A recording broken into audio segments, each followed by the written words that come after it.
ওম নমো ভগবতে বাসুদেবায়। 2026 সালে জ্যৈষ্ঠ মাসের অধিক অমাবস্যার পূর্ণাঙ্গ সময়সূচি বিস্তারিত দেখুন আজকের এই পর্বে।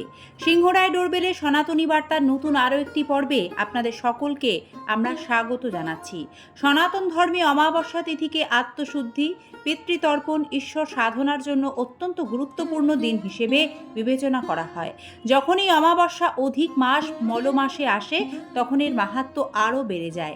এই অমাবস্যা বিরল সংযোগ প্রায় প্রতি 3 বছর একবার ঘটে এবং এই দিনে স্নান, দান, জপ, তপস্যা, পিতৃতর্পণ, সেবার মাধ্যমে অর্জিত পুণ্য বহু গুণ বৃদ্ধি পায়। জ্যৈষ্ঠ অধিক মাসকে পুরুষোত্তম মাস হিসেবেও অভিহিত করা হয়। এটি ভগবান শ্রী হরি বিষ্ণুকে উৎসর্গ করা মাস। এই পুরো মাস ভক্তি, সাধনা এবং পুণ্য কর্মের জন্য অত্যন্ত শুভ বলে মনে করা হয়। তাই এই মাসে আগত অমাবস্যা ভক্তদের জন্য বিশেষ পুণ্যদায়ক সুযোগ নিয়ে আসে। এবার আমরা জ্যৈষ্ঠ অধিক অমাবস্যা 2026-এর পূর্ণাঙ্গ সময়সূচি স্ক্রিনে প্রদান করছি। জ্যৈষ্ঠ অধিক মাসের অমাবস্যা ইংরাজির 15 জুন, বাংলার 31শে জ্যৈষ্ঠ সোমবার পালিত হবে। এটি সোমবার পড়ায় একে সোমবতী অমাবস্যাও বলা হচ্ছে। আর এই দিনেই মল মাসের সমাপ্তি ঘটবে। অমাবস্যা তিথি শুরু হবে 14 জুন 2026 দুপুর 12:19। অমাবস্যা তিথি সমাপ্ত হবে 15 জুন 2026 সকাল 8:23। 15 জুন সূর্যোদয়ের সময় অমাবস্যা তিথি বিদ্যমান থাকায় উদয় তিথির বিচারে 15 জুনকেই জ্যৈষ্ঠ অধিক অমাবস্যা দিন হিসেবে ধার্য করা হয়েছে। এই দিন ব্রহ্ম মুহূর্তে পবিত্র গঙ্গা স্নান সম্পন্ন করতে হবে।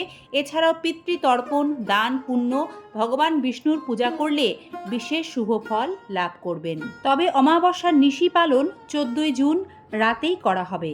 এবার আমরা দেখে নেব জ্যৈষ্ঠ অধিক অমাবস্যায় গৃহস্থের কল্যাণে যে নিয়মগুলি পালন করবেন। এই পবিত্র দিনে ব্রহ্ম মুহূর্তে জেগে স্নান করুন।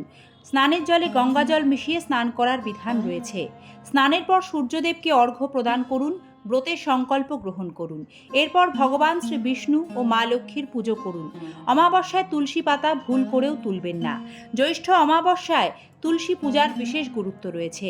এই দিন অবশ্যই ওং নমো ভগবতে বাসুদেবায় মন্ত্র জপ করবেন। দক্ষিণ দিকে মুখ করে পিতৃপুরুষদের স্মরণ ও তর্পণ করুন। এই অমাবস্যায় অশ্বত্থ গাছে জল অর্পণ করুন এবং সর্ষের তেলের প্রদীপ জ্বালিয়ে গাছে প্রদক্ষিণ করুন। কাজগুলি হয়ে গেলে আর গাছটির দিকে ফিরে তাকাবেন না। এতে গ্রহদোষ খণ্ডন হবে এবং ভগবান বিষ্ণু ও মা লক্ষ্মীর বিশেষ কৃপা লাভ করবেন বলে শাস্ত্রে বর্ণিত আছে। অমাবস্যায় এই বিশেষ উপায়গুলি অবশ্যই করুন। দরিদ্র ও অসহায় মানুষকে সাধ্যমতো খাদ্য দান করুন। পথচারীদের ঠান্ডা জল ও শরবত পান করান। গরুকে সবুজ ঘাস ও আঁখি গুড় খাওয়ান। এই অমাবস্যায় পিঁপড়েদের চিনি মেশানো আটা দিন। সন্ধ্যায় বাড়ির ঈশান কোণে অর্থাৎ বাড়ির উত্তর পূর্ব কোণে একটি ঘিয়ের প্রদীপ জ্বালান। তুলসী তলায় ঘিয়ের প্রদীপ দেবেন। বিষ্ণু সহস্রনাম ও শ্রীমদ্ ভগবদ্ গীতা পাঠ করবেন। যেহেতু এটি সোমবারে পড়েছে তাই এই অমাবস্যায় দেবাদিদেব মহাদেবের আরাধনা করুন। এতে তার কৃপা লাভ করবেন। অমাবস্যার দিন গৃহস্থের কল্যাণে ভুলেও তুলসী পাতা তুলবেন না। নখ চুল দাড়ি কাটার মতো ক্ষৌরকর্ম অমাবস্যাতে করতে নেই। এদিকটি খেয়াল রাখবেন, এতে গ্রহ দোষ আসে। অমাবস্যা তিথিতে আমিষ বর্জন করুন।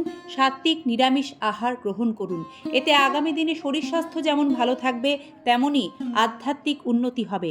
শাস্ত্রমতে জ্যৈষ্ঠের অধিক অমাবস্যা পুণ্য অর্জনের জন্য অত্যন্ত শুভ একটি তিথি।